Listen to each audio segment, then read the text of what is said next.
Boa tarde, meus amigos. Estamos aqui novamente com o projeto Poesia Brasileira.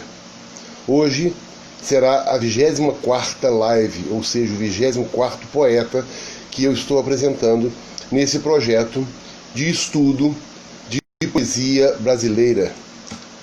Nós já passamos por poetas de vários estilos literários, desde o arcadismo, o simbolismo, o parnasianismo, o barroco, o modernismo, algumas fases do modernismo, poetas pós-modernistas, e hoje em especial eu vou falar de Jorge de Lima. O nome completo do Jorge de Lima era Jorge Mateus de Lima, um poeta que passou por várias fases de estilos literários. Ele começou publicando poesias mais dentro do estilo parnasiano e simbolista. Depois ele se voltou para o modernismo, e durante toda a sua poesia ele usou vários estilos. Ele mesmo diz que a poesia dele não tinha um estilo definido, que ele tinha que ser ficar preso a um estilo. Então, o nome completo dele era Jorge Mateus de Lima. Ele nasceu no dia 23 de abril de 1893, em União dos Palmares, na Alagoas, e faleceu em 15 de novembro de 1953, no Rio de Janeiro. Ele foi poeta, romancista, pintor, político, médico, biógrafo, ensaísta e tradutor brasileiro. Muito legal isso, né? Ele mudou para o Rio de Janeiro em 1930 e fez o seu consultório. Isso é muito legal. Ele fez o seu consultório um ponto de encontro para artistas, para literatos, né? E tinha um relacionamento muito bom com grandes nomes da época. E, como eu falei, mesmo sendo considerado um poeta, né, um escritor do modernismo, a sua obra passou por vários estilos, várias características literárias. Sua obra máxima, considerada, né, o seu capolavoro, é A Invenção de Orfeu, que é uma obra marcada pela diversidade de formas e referências, né? Foi publicado em 1952 e deu uma nova forma, uma nova ordem aí da poesia, da sua poesia, né? Ele usava uma poesia mais solidária, mais sensível. E nesse livro, inclusive, a obra dele se volta para um oceano mais íntimo, né? Numa busca da ilha essencial, inacessível aos poderes que governam seu tempo e seu mundo. Como eu falei, ele nasceu em Alagoas, era filho de José Mateus de Lima, né, natural de Tacaratu, e de Delmina, natural de Sergipe. O Jorge de Lima escreveu o seu primeiro poema aos 14 anos de idade, O Acendedor de Lampiões. Teve uma infância muito legal. Ele passou a infância entre brincadeiras e observação da região, dos arredores da sua cidade natal, né? Cursou o ensino básico na União dos Palmares mesmo, em Maceió, depois, e veio para Salvador em 1908 para cursar medicina. Então ele fez em Salvador 5 anos de medicina e veio para o Rio de Janeiro em 1914 para concluir o curso, né? Então ele veio fazer praticamente um internato no Rio de Janeiro. A sua tese de doutorado era O Destino do Lixo no Rio de Janeiro. Essa tese foi orientada pelo professor médico e poeta Afrânio Peixoto e foi publicada em 1914. Né? E em 1914 mesmo ele publicou seu primeiro livro de poesia, que se chamava 14 alexandrinos. Nessa obra, ele tinha um estilo bem parnasiano, e o destaque vai para o Acendedor de Lampiões. No dia 5 de fevereiro de 1917, ele voltou para Belém do Pará. Ele foi para Belém do Pará e se casou com Ádila Alves. Depois ele voltou para Maceió e se dedicou à medicina, literatura e política. Teve com Ádila 2 filhos, o Mário Jorge de Lima e a Maria Teresa de Lima. O Mário Jorge nasceu em 1926 e a Maria Teresa em 1927. Jorge de Lima foi então professor e diretor da Escola Normal e do Liceu Alagoano. Em 1919, ele ganhou a eleição para deputado estadual pelo Partido Republicano do Alagoas e assumiu a presidência da Câmara durante 2 anos. Fazendo uma pausa, eu quero cumprimentar todo mundo que está me assistindo, né? Denise, Ceci, meus alunos, sejam todos bem-vindos, né? Muito interessante, Marisa Timpone. Então, sejam todos bem-vindos nessa live do projeto Poesia Brasileira com Jorge de Lima. Então, gente, continuando aqui, né?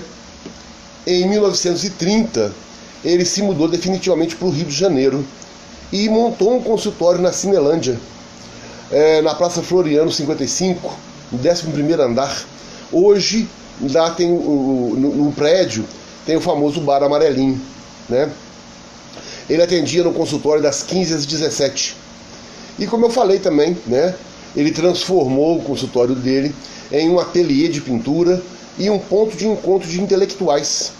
Ele reunia no consultório pessoas como Murilo Mendes, José Lins do Rego, né? Vários outros. E a partir de 1935, com Murilo Mendes, ele se aproximou um pouco mais do catolicismo. Mas, depois, com o passar no tempo, ele acreditava que a sua religião, a sua religiosidade estava muito a ver com a sua abordagem poética, como expressão do divino, num sentido individual e não propriamente católico. Em 1935, ele voltou novamente à vida política e se elegeu vereador. Em 1948, ele presidiu a Câmara dos Vereadores do Rio de Janeiro. Em 1939, ele passou a se dedicar também às artes plásticas, né? E participou de várias exposições, tendo publicado inclusive um álbum de fotomontagem que chama A Pintura em Pânico. Em 1952, ele publicou, como eu falei, o livro mais importante, né? Que é A Invenção de Orfeu. Em 1953, meses antes de morrer, ele até gravou poemas para o Arquivo da Palavra Falada da Biblioteca do Congresso de Washington. A Marisa está dizendo que o livro O Tempo e a Eternidade foi escrito junto com Murilo Mendes. Muito interessante, muito legal. Então, Jorge de Lima foi poeta, romancista, tradutor brasileiro, fez parte do modernismo ao lado de Murilo Mendes, Cecília Meirelles, Raquel de Queiroz, José Lins do Rego, Graciliano Ramos, né, aí na prosa e na poesia. É autor de uma obra poética que oscila muito em cima do formalismo, do misticismo, né? Tem muita poesia de recordação da infância, onde ele fala das brincadeiras de infância, do lugar onde morava, né? Muita coisa de influência da cultura negra. E a carreira dele, como eu disse, né? Ela teve o início no movimento parnasiano e simbolista, para depois se encaixar nas técnicas do modernismo. Não no modernismo de 22, mas no modernismo mais para frente, um pouco mais para frente dos anos. Para Manuel Bandeira, né, a verdadeira estreia do Jorge de Lima na literatura brasileira aconteceu quando ele publicou o poema O Mundo do Menino Impossível, em 1925, né, onde ele rompe mesmo com as regras estabelecidas pelo parnasiano, pelo simbolismo, e entra, né? Ele publicou, como eu falei, o livro 14 Alexandrinos, todo influenciado pelo parnasianismo. Aqui o mundo do menino impossível, ele rompeu com essa fase da literatura e abraçou o modernismo. Outra coisa interessante, né, é que o Jorge de Lima foi candidato 5 vezes à Academia Brasileira de Letras. Não foi eleito em nenhuma vez, né? O que levou ele a ficar no grupo dos esnobados pela academia, dos rejeitados pela academia, como, por exemplo, Júlia Lopes de Almeida, Lima Barreto, Oswald de Andrade, Mário Quintana, né? Motivos todos nós sabemos. Para Antônio Olinto, poeta e acadêmico, né, resta apenas uma amargura. Ele disse o seguinte: aquele que mais longe foi em nossa terra, na feitura do verso e no uso da poesia como expressão de um povo e de uma nação, é de espantar que não seja ele posto de lado, pela presente comunidade literária do país. E para Ivan Junqueira, a academia cometeu uma imperdoável ação, né, com o autor, cujo trabalho literário foi excepcional, né, e não entrou na academia por escolhas, né, políticas, de repente. Complicado, né? Se comparar, né, o Jorge de Lima com outros poetas brasileiros, ele é mais complexo, né? Ele teve uma coisa mais bem feita, bem rebuscada na sua poesia. Como eu disse, ele aderiu ao parnasianismo, ao modernismo, né? Fez muita coisa regional, católica, afro-brasileira, surrealista, barroca, simbolista, durante toda a sua vida. Então ele não teve né? Quando ele perguntaram, né, ele lançou inclusive seu livro Túnica Inconsútil, e aí perguntaram para ele a respeito dessa mudança de forma, mudança de estética na escrita, e ele respondeu que ele tinha fome do eterno, do essencial, do universal. Não venho para a presente fase de minha poesia por ter falhado como poeta modernista. Apenas brasileiro. Vi meus poemas se popularizarem e hoje eles já não me satisfazem mais. Tenho verdadeira fome do universal. Né? Então, nas suas obras como poesia, ele escreveu, né, vários livros, desde 1914 que ele publicou o primeiro livro, e começou, como eu disse, ele começou a sua carreira como um poeta parnasiano, publicando O Acendedor de Lampiões. Com esse poema, O Acendedor de Lampiões, ele recebeu inclusive o título de Príncipe dos Poetas Alagoanos. Então vamos ver O Acendedor de Lampiões. O Acendedor de Lampiões. Lá vem o acendedor de lampiões na rua. Este mesmo que infatigavelmente parodiar o sol e associar-se à lua, quando a sombra da noite enegrece o poente. 1, 2, 3 lampiões, acende e continua. Outros mais a acender imperturbavelmente, à medida que a noite aos poucos se acentua e a palidez da lua apenas se pressente. Triste ironia, atroz, que o senso humano irrita. Ele que doira a noite e ilumina a cidade, talvez não tenha luz na choupana em que habita. Tanta gente também nos outros insinua crenças, religiões, amor, felicidade, como este acendedor de lampiões da rua.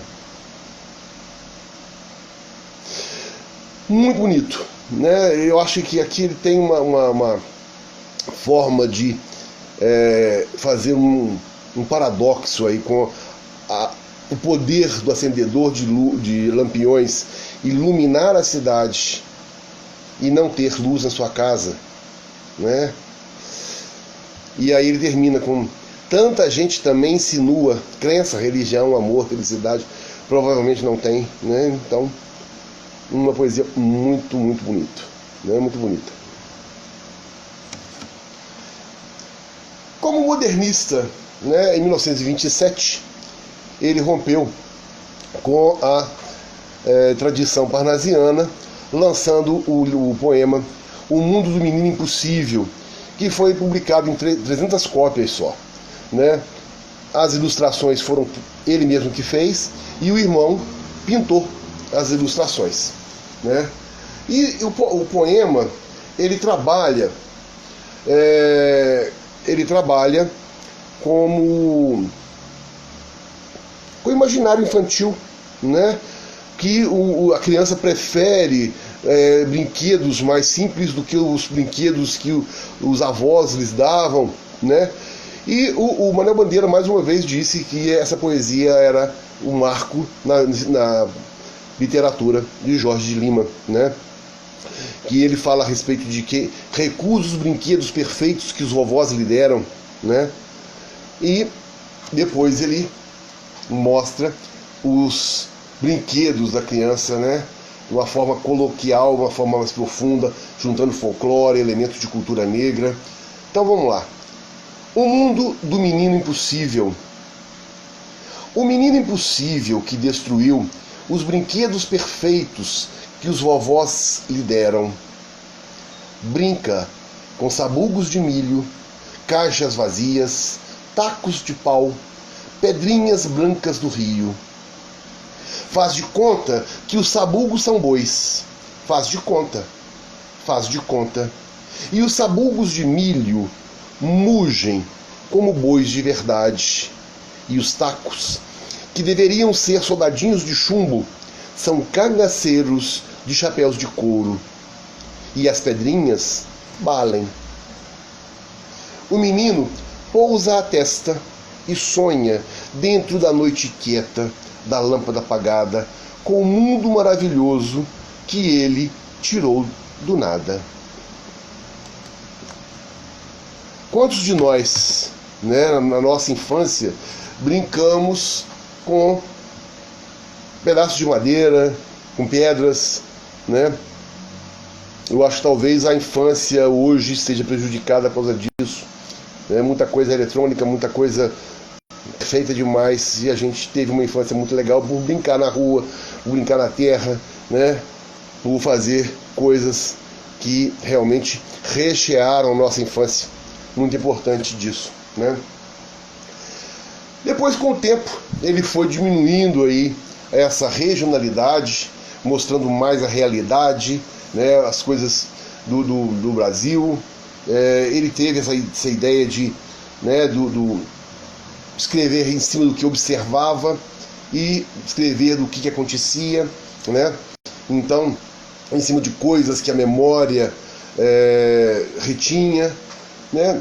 Então, ele disse ainda que a grandeza do poeta está em saber criar poeticamente as suas palavras, tirando-as, como dizia Carlos Drummond de Andrade, do seu estado de dicionário para elevá-las a um estado de poesia. Né? Só essa frase aqui importante, gente. Né? A grandeza do poeta está em tirar a frase, a palavra, do estado de dicionário para transformá-la em estado de poesia. Fantástico, né?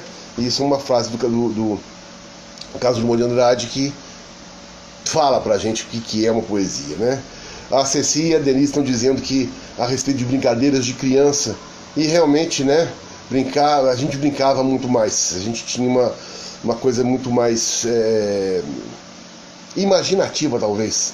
Hoje é celular, tablet, coisas mais técnicas, mais tecnológicas, aliás, né? A inversão de Orfeu, como eu disse, foi um dos seus livros mais importantes, né? Teve várias tentativas de nome, né? Então Murilo Mendes mesmo escolheu, ficou entre cosmogonia, canto para geral, invenção de Orfeu, acabou ficando como invenção de Orfeu. Mas mesmo assim o Jorge de Lima colocou vários subtítulos, né? Como por exemplo biografia épica, biografia total e não, uma simples descrição de viagem, né? Vários nomes que ele colocou, mas o que prevaleceu foi a invenção de Orfeu. A linguagem da invenção do Orfeu coloca, né, o poeta e a sua poesia em linha direta com o modernismo, como eu falei, né, o modernismo mundial, não aquele modernismo que iniciou em 1922 e que a gente tanto falou aqui já, né? E aí ele tinha uma união aí, né, de dogmas católicos, tá? Origem da vida e tudo mais, né? Então o Jorge Lima tentou criar na invenção do Orfeu um mundo novo verbal, né? Um mundo novo real, melhor, mais humanizado. Criou numa ilha, né? Então nessa ilha ele cercou a sua obra de diálogos importantes, citou, né, na obra a Divina Comédia de Dante Alighieri, Eneida de Virgílio, Lusíadas de Camões, O Paraíso Perdido de Milton, e além de outros poetas, né, da poesia moderna, como Lautréamont, Rimbaud, Eliot, Pound, né? Então, várias pessoas importantes aqui que ele foi criando dentro desse contexto do livro, né? E é um livro de tem uma raiz parnasiana, pelo rigor métrico, pela totalidade dos versos no livro, né? Muitos sonetos, mas ele fez uma arquitetura importante na elaboração desse livro. Ele fez uma montagem de superposição diferente de moldes poéticos que cursou aí desde o alexandrino clássico, da redondilha popular, cestilhas trovadorescas, soneto, estrofes pequenas, estrofes grandes, né? Então, a ilha que ele criou, ela carrega um teor utópico, né? Já que propõe uma nova possibilidade de vida para os seres humanos ainda, né? Com mais união, menos hostilidade, né? Uma coisa muito interessante, né? A Rosângela dizendo que ele busca arquétipos fenomenais. Sim, ele cria um mundo especial, faz uma coisa, né, perfeita, não deve existir, né? Mas foi importante. Vamos a algumas poesias. Mulher proletária. Mulher proletária, única fábrica que o operário tem, fabrica filhos. Tu, na tua superprodução de máquina humana, forneces anjos para o Senhor Jesus, forneces braços para o Senhor burguês. Mulher proletária, o operário, teu proprietário, há de ver a tua produção, a tua superprodução, ao contrário das máquinas burguesas, salvar o teu proprietário.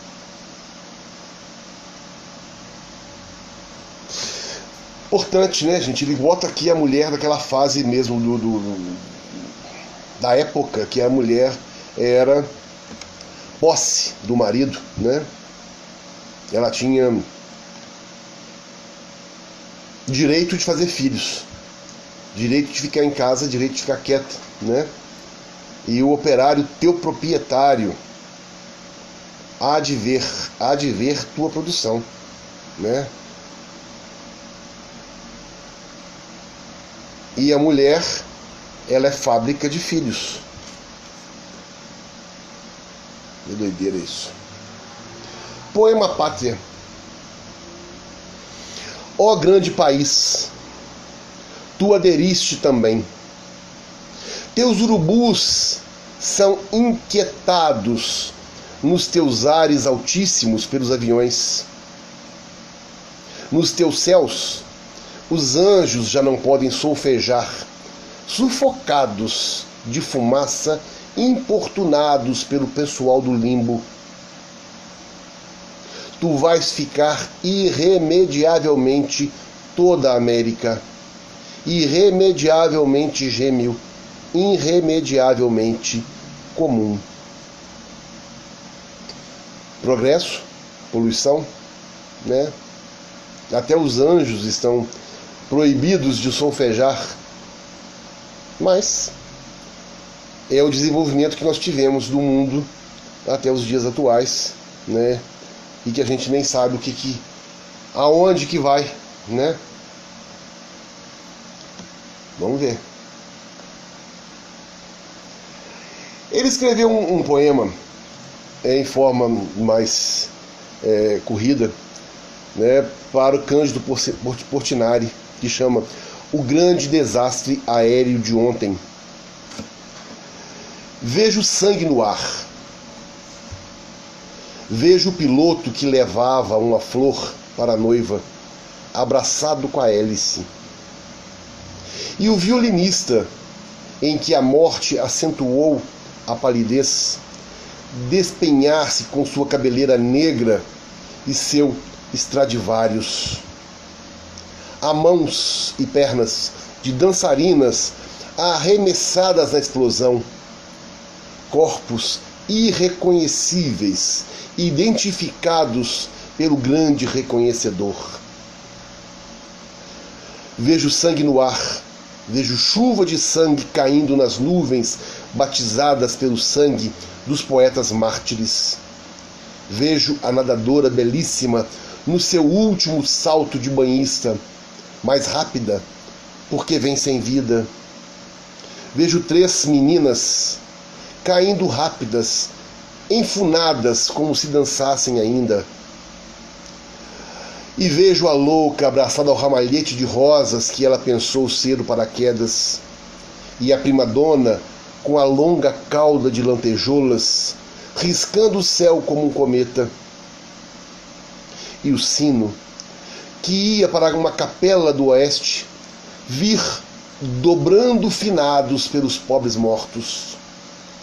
Presumo que a moça, adormecida na cabine, ainda vem dormindo, tão tranquila e cega. Ó amigos, o paralítico vem com extrema rapidez, vem como uma estrela cadente, vem com as pernas do vento. Chove sangue sobre as nuvens de Deus. E há poetas míopes que pensam que é o arrebol. Aqui ele faz uma descrição de um acidente aéreo, um negócio muito complicado, né, gente? Muito cheio de sangue, cheio de morte, né? Muito legal. A pedido da Marisa, essa negra fulô. Ora se deu que chegou, e isso já faz muito tempo, no banguê do meu avô, uma negra bonitinha, chamada Negra Fulô. Essa negra fulô, essa negra fulô. Ó fulô, era a fala da sinhá. Vai forrar minha cama, pentear os meus cabelos. Vem ajudar a tirar a minha roupa, fulô. Essa negra fulô. Essa negrinha fulô. Ficou logo pra mucama, pra vigiar a sinhá, pra engomar pro senhor. Essa negra fulô, essa negra fulô. Ó fulô, era a fala da sinhá. Vem me ajudar, ó fulô. Vem abanar o meu corpo, que eu estou suada, fulô. Vem coçar minha coceira, vem me catar cafuné. Vem balançar minha rede, vem me contar uma história, que eu estou com sono, fulô. Essa negra fulô. Era um dia uma princesa que vivia num castelo, que possuía um vestido com os peixinhos do mar. Entrou na perna de um pato, saiu na perna do pinto. O rei senhor me mandou que vos contasse mais 5. Essa negra fulô, essa negra fulô. Ó fulô, vai botar para dormir esses meninos, fulô. Minha mãe me penteou, minha madrasta me enterrou, pelos figos da figueira que o sabiá beliscou. Essa negra fulô, essa negra fulô. Ó fulô, era a fala da sinhá, chamando a negra fulô. Gadê meu frasco de cheiro, que teu senhor me mandou? Ah, foi você que roubou. Ah, foi você que roubou. Essa negra fulô, essa negra fulô. O senhor foi ver a negra, levar couro do feitor. A negra tirou a roupa. O senhor disse, fulô, a vista se escureceu, que nem a negra fulô. Essa negra fulô, essa negra fulô. Ó fulô. Gadê meu lenço de rendas, gadê meu cinto, meu broche, gadê meu terço de ouro, que o teu senhor me mandou? Ah, foi você que roubou. Ah, foi você que roubou. Essa negra fulô, essa negra fulô. O senhor foi açoitar, sozinho a negra fulô. A negra tirou a saia e tirou o cabeção. De dentro dele pulou, nuinha, a negra fulô. Essa negra fulô, essa negra fulô. Ó fulô, gadê teu senhor, que nosso senhor me mandou? Ah, foi você que roubou. Foi você, negra fulô. Essa negra fulô.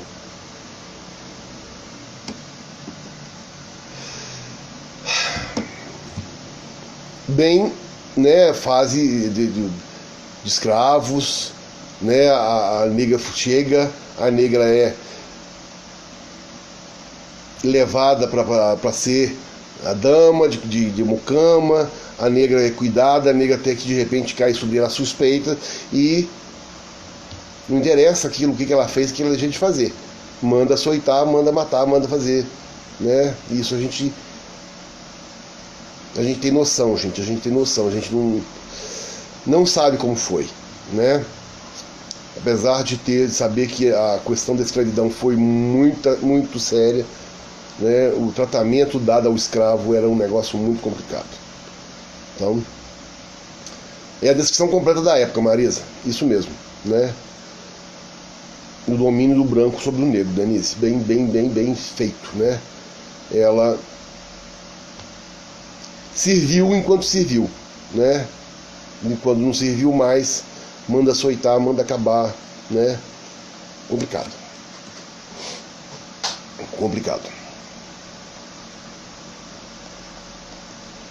Democracia.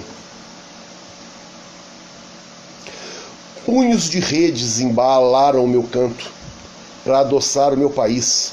Ó Whitman. Genipapo coloriu meu corpo contra os maus olhados.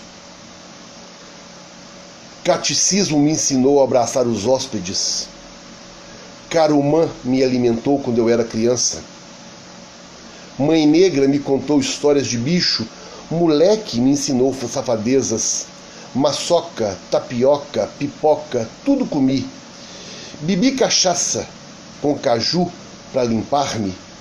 Tive maleta, catapora e ínguas. Bicho de pé, saudade, poesia. Fiquei aluado, mal assombrado, tocando maracá, dizendo coisas, brincando com as crioulas, vendo espíritos, abusões, mães d'águas, conversando com os malucos, conversando sozinho, emprenhando tudo o que encontrava, abraçando as cobras pelo mato, me misturando, me sumindo, me acabando, para salvar a minha alma benzida e o meu corpo pintado de urucu, tatuado de cruzes, de corações, de mãos ligadas, de nomes de amor em todas as línguas, de branco, de mouro ou de pagão.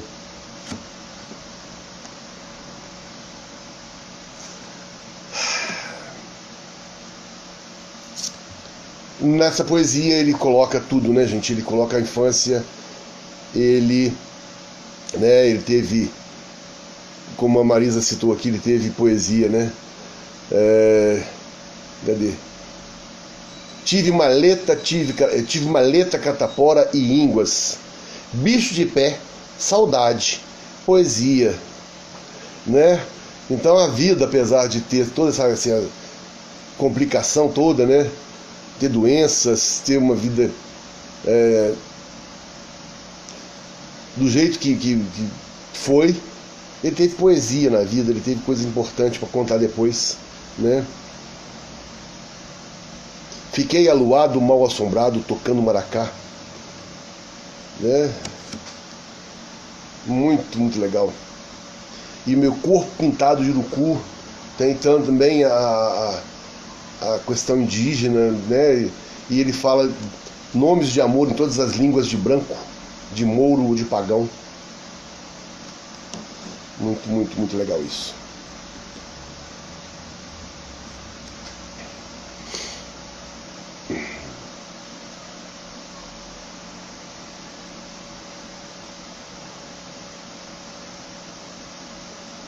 A Denise está dizendo que ele, apesar de tudo, superava com poesia.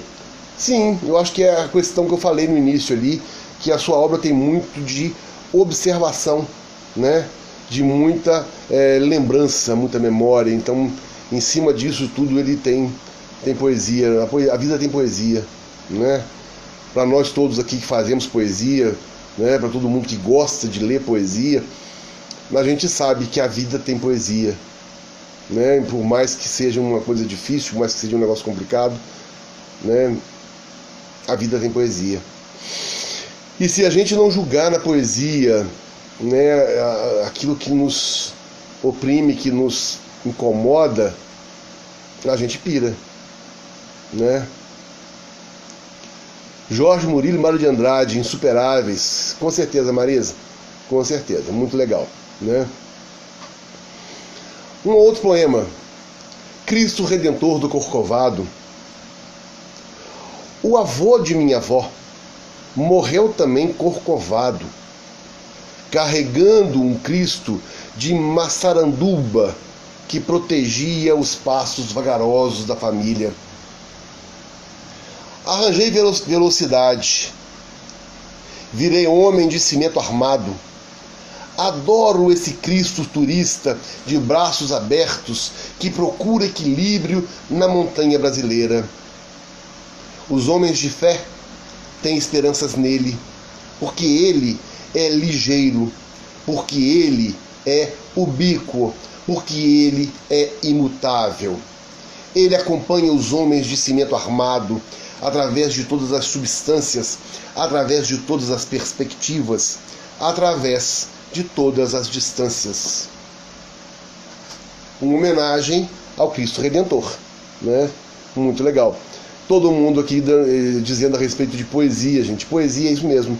Poesia é sentimento, poesia é vida, poesia é a forma que a gente tem de extrapolar os nossos sentimentos aí e tudo aquilo que, né, se a gente não julgar no papel, a gente vai explodir a qualquer momento. Então a poesia brota do sofrimento, Thelma, com certeza, né? Então a Denise está dizendo que a verdadeira poesia alimenta a alma, né? A Marisela disse que a poesia rega sentimento, rega a vida, tudo muito bonito, muito legal, né? Essa poesia foi uma poesia que ele fez mais infantil e eu a adoro, que é Minha Sombra. De manhã, a minha sombra com o meu papagaio e o meu macaco começam a me arremedar. E quando saio, a minha sombra vai comigo, fazendo o que eu faço, seguindo os meus passos. Depois é meio-dia e a minha sombra fica do tamaninho de quando eu era menino. Depois é tardinha e a minha sombra tão comprida brinca de pernas de pau. Minha sombra, eu só queria ter o humor que você tem. ter a sua meninice, ser igualzinho a você. E de noite, quando escrevo, fazer como você faz, como eu fazia em criança. Minha sombra, você põe a sua mão por baixo da minha mão. Vai cobrindo o rascunho dos meus poemas, sem saber ler e escrever. A sombra.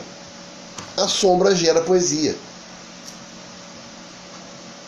Poesia, né? É observar. Observar que a luz e a sombra, né, fazem conosco.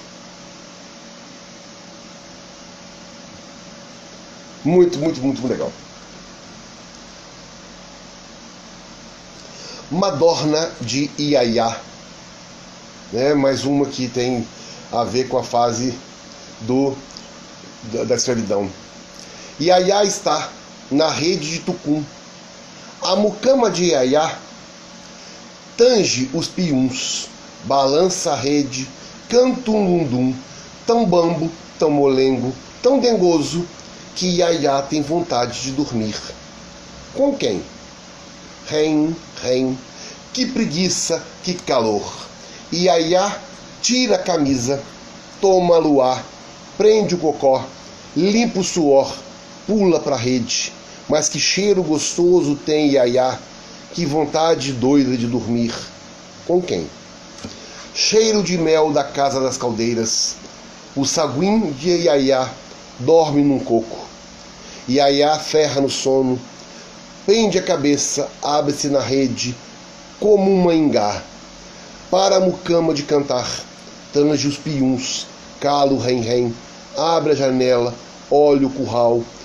Um bruto sossego no curral. Muito longe, uma peitica faz sidó, sidó, sidó, sidó. Antes que Iaiá corte a madorna, a moleca de Iaiá balança a rede, tange os piuns, canta o lundum, tão bambo, tão molengo, tão dengoso, que Iaiá, sem se acordar, se coça, se estira, se abre toda na rede de Tucum. Sonha com quem?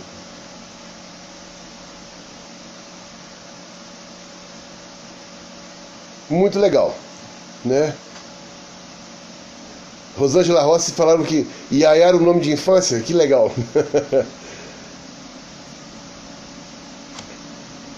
Muito legal.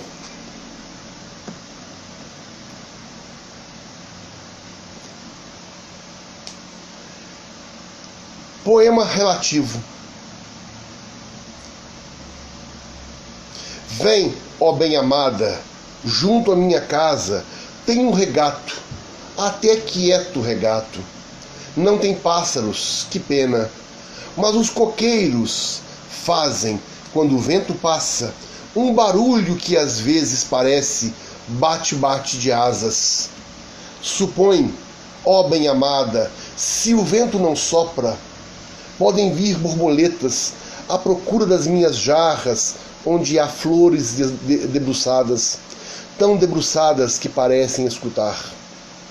Todos os homens têm seus crentes, ó bem-amada, os que pregam o amor ao próximo e os que pregam a morte dele. Mas tudo é pequeno e ligeiro no mundo, ó amada, só o clamor dos desgraçados é cada vez mais intenso. Vem, ó bem-amada, junto à minha casa tem um regato até manso, e os teus passos podem ir devagar pelos caminhos. Aqui não há inquietação de se atravessar o asfalto. Vem, ó bem-amada, porque, como te disse, se não há pássaros no meu parque, pode ser o vento não soprar forte, que venham borboletas. Tudo é relativo e incerto no mundo. Também tuas sobrancelhas parecem asas abertas.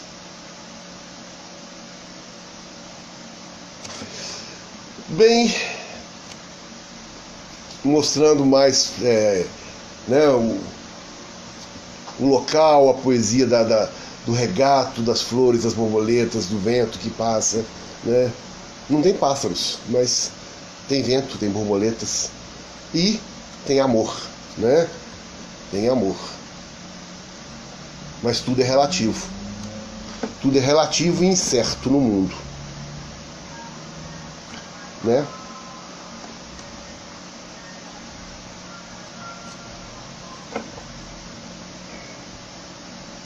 Genialidade das imagens, Marisa, com certeza, né? Muito, muito legal. Pelo silêncio que a envolveu, por essa aparente distância inatingida, pela disposição dos seus cabelos arremessados sobre a noite escura, pela imobilidade que começa a afastá-la talvez da humana vida, provocando-nos o hábito de vê-la entre as estrelas do espaço e da loucura, pelos pequenos astros e satélites, formando nos cabelos um diadema a iluminar o seu formoso manto. Vós que julgais extinta Miraceli, observai nesse mapa o vivo poema que é a vida oculta dessa eterna infanta. Né?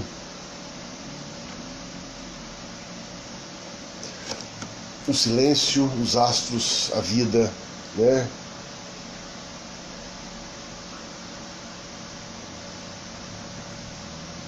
E um poema lindo, né? Pelo silêncio. Por essa aparente distância inatingida. Pela disposição dos seus cabelos arremessados sobre a noite escura.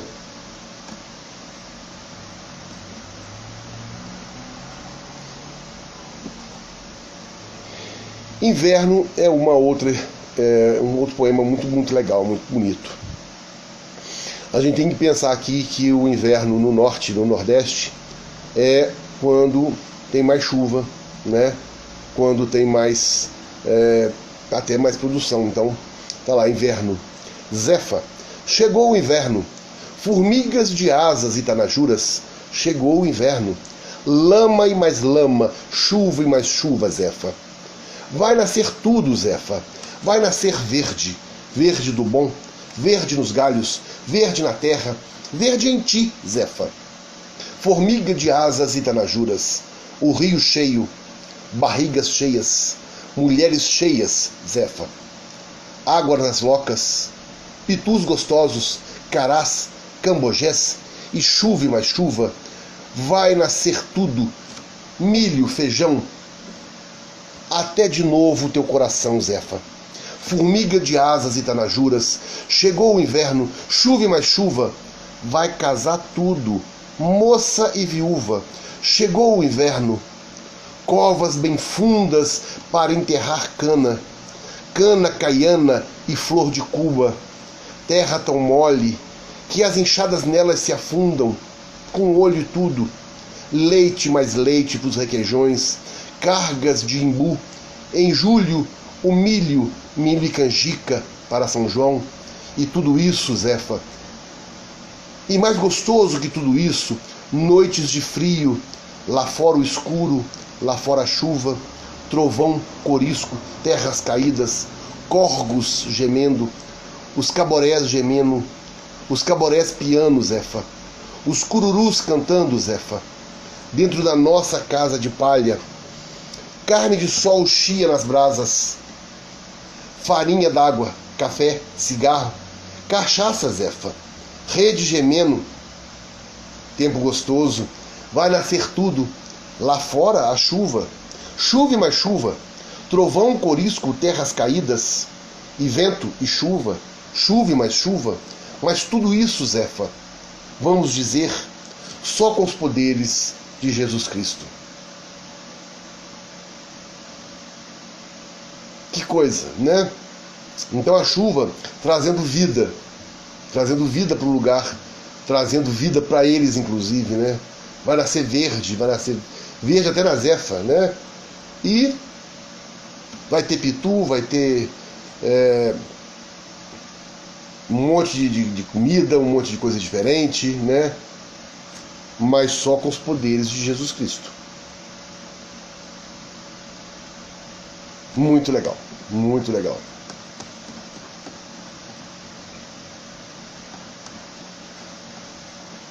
Muito bom, mas o nosso tempo corre.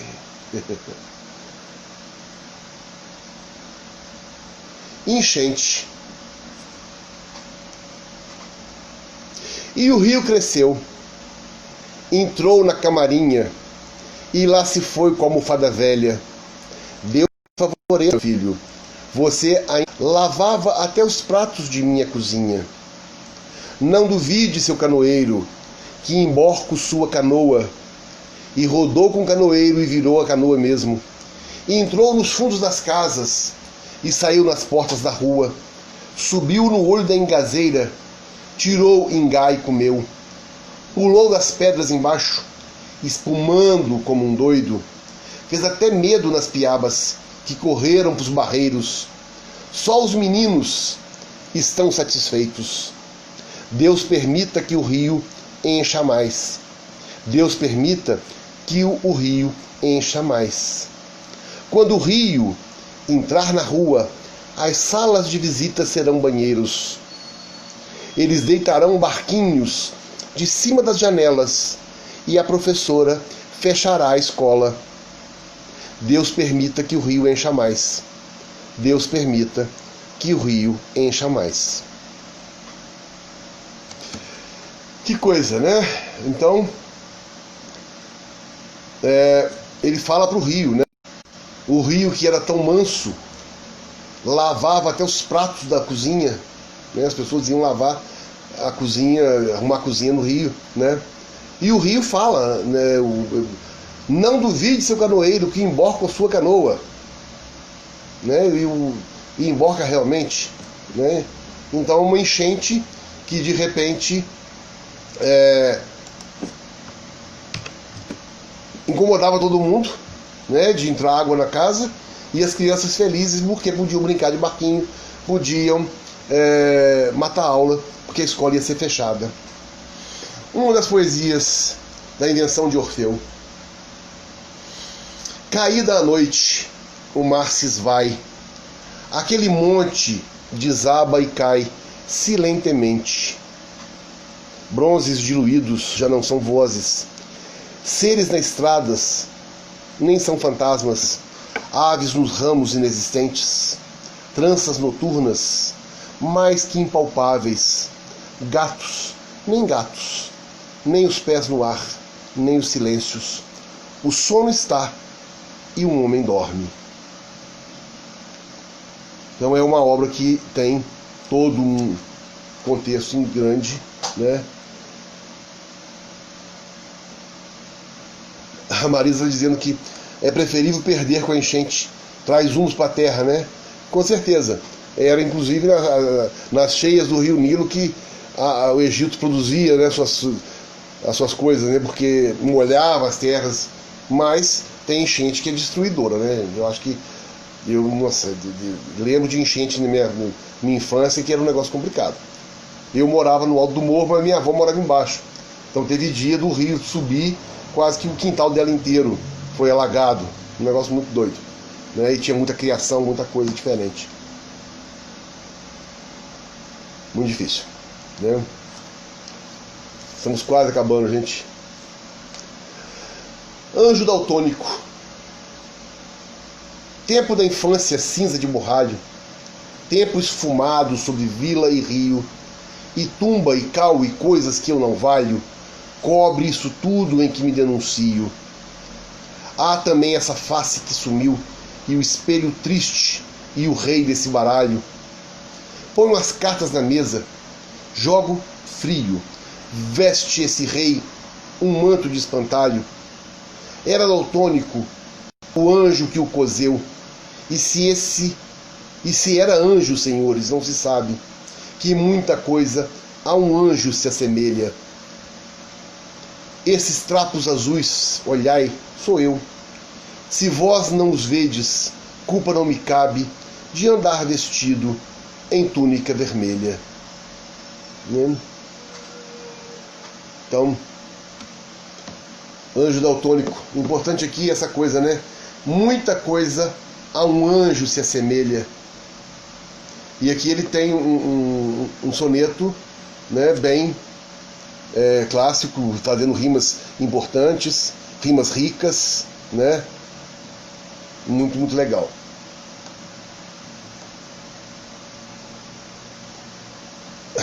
O poeta diante de Deus. Senhor Jesus, o século está pobre. Onde é que eu vou buscar poesia? Devo despir-me de todos os mantos, os belos mantos que o mundo me deu. Devo despir o manto da poesia. Devo despir o manto mais puro. Senhor Jesus, o século está doente. O século está rico. O século está gordo. Devo despir-me do que é belo. Devo despir-me da poesia. Devo despir-me do manto mais puro que o tempo me deu, que a vida me dá. Quero leveza no vosso caminho.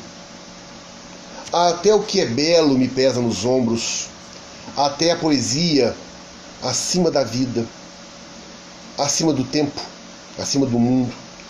Me esmaga na terra, me prende nas coisas. Eu quero uma voz mais forte que o poema, mais forte que o inferno, mais dura que a morte. Eu quero uma força mais perto de vós. Eu quero despir-me da voz e dos olhos, dos outros sentidos, das outras prisões. Não posso, Senhor. O tempo está doente. Os gritos da terra, dos homens sofrendo, me prendem, me puxam. Me dai vossa mão. Né? Que coisa, né? O século XX estava doente. Que o XXI não esteja tão doente, né? Apesar dessa nossa fase de pandemia, né? O século está doente, né? Onde que eu vou buscar poesia, né? O século está rico, o século está gordo, o século está doente, o tempo está doente, né? Alessandro está assim, né? Até o que é belo me pesa nos ombros, e a poesia acima do mundo, acima do tempo, acima da vida, me esmaga na terra, me prende nas coisas. Que coisa linda, né, gente? Obrigado, Denise. Obrigado que você gostou, né? Muito obrigado aí, né? Foi muito bom e nós estamos com o nosso tempo terminando. Então, gente, mais uma vez eu quero agradecer a presença de todos vocês que aqui estão comigo, né? Como eu falei, essa foi a 24ª live do projeto Poesia Brasileira. Hoje nós apresentamos aqui o poeta Jorge de Lima, né, que teve a sua arte mais ligada ao modernismo brasileiro. E semana que vem, com certeza, teremos outro poeta, né, mais uma tarde agradável de poesia brasileira. Muito obrigado a todos vocês que estão comigo, a todos vocês que estão participando aqui comigo. Nosso tempo está nos segundos finais, tá? Eu quero enviar um beijo para todo mundo, um bom resto de domingo, uma semana proveitosa, uma semana produtiva, né? E se cuidem, continuem se cuidando, porque a pandemia continua nos assustando, continua nos incomodando bastante, né? Vamos passar por isso, vamos passar por ela, mas ainda não passamos. Cuidem-se. Boa semana para todos vocês. Muito obrigado pela presença e até a próxima. Tchau, tchau, tchau.